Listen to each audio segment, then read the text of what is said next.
नमस्कार, आप देख रहे हैं राजनीति 24 न्यूज। चलिए आगे बढ़ते हैं खबरों की ओर।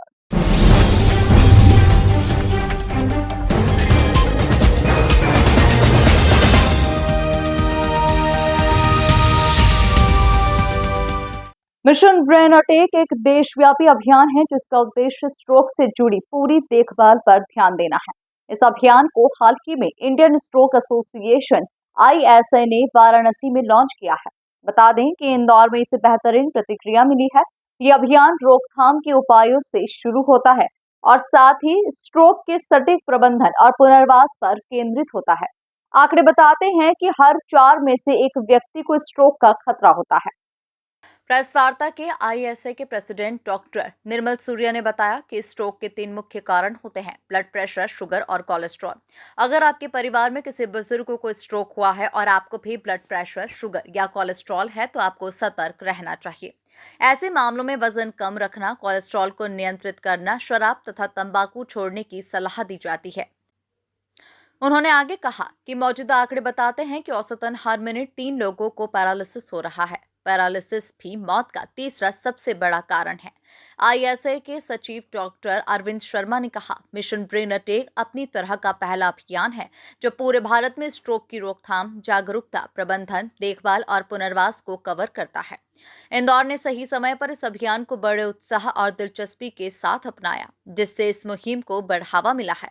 मिशन ब्रेन अटैक का उद्देश्य ब्रेन स्ट्रोक के बारे में जागरूकता फैलाना और 3 मुख्य पहलुओं पर पूरी देखभाल प्रदान करना है। स्ट्रोक के जोखिम को कम करने के लिए शुरुआती रोकथाम, गोल्डन आवर्स में सही इलाज जैसे थ्रोम्बोलाइसिस और मैकेनिकल थ्रोम्बेक्टोमी, स्ट्रोक से होने वाली विकलांगता के लिए लंबे समय तक पुनर्वास की सुविधा। ये ब्रेन स्ट्रोक, जैसे मैंने आपको बताया कि ब्रेन के अंदर मस्तिष्क में जब खून की नाली बंद हो जाती है और एक लकवा हो जाता है, तो इसके बारे में हमने एक 3 आर्म जो है उसका प्रॉपर एक एंड टू एंड केयर का मिशन किया है, जिसमें पहली आर्म जो है वो प्राइमरी प्रिवेंशन है।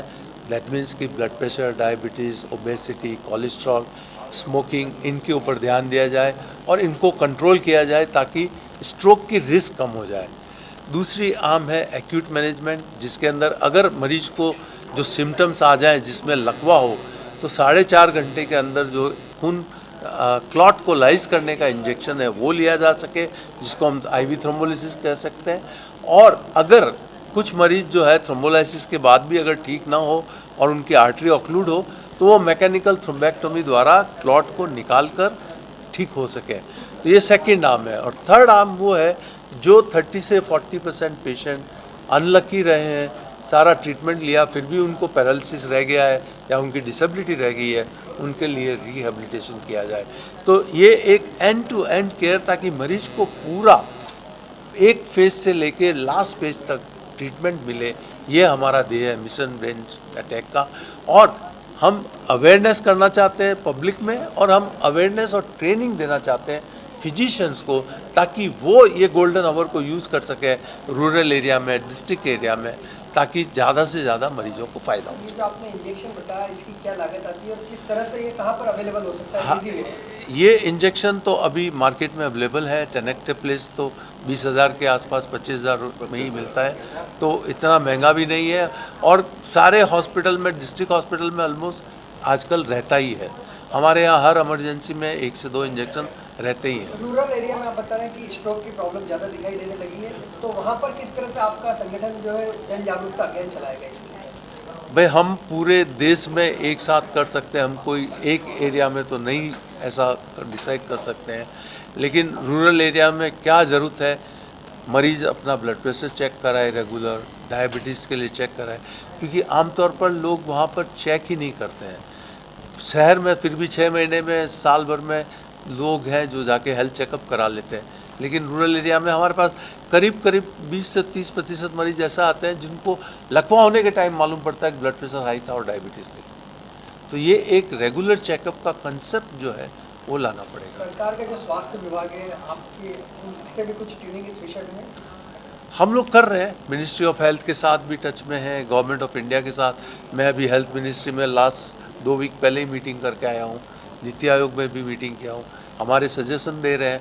उन्होंने एक टास्क फोर्स बनाई है जिसको हम सजेशन देंगे, जो कि आगे हेल्थ के लिए इम्प्लीमेंटेशन में आएंगे।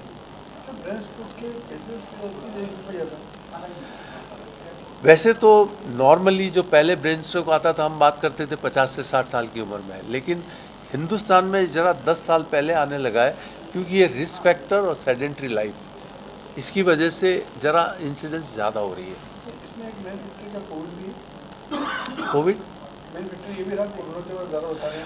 कोविड के बाद में इंसिडेंस बढ़ा है, क्योंकि कोगुलेशन प्रोफाइल में कुछ चेंजेस आए हैं। अब ये कहना मुश्किल है, क्योंकि कई स्टडीज़ ऐसी है जो वैक्सीन के रिलेटेड है, कई जो है वो कोविड के रिलेटेड है। कंक्रीट आंसर अभी भी नहीं है, लेकिन डेफिनेटली इंसिडेंस बढ़ा है।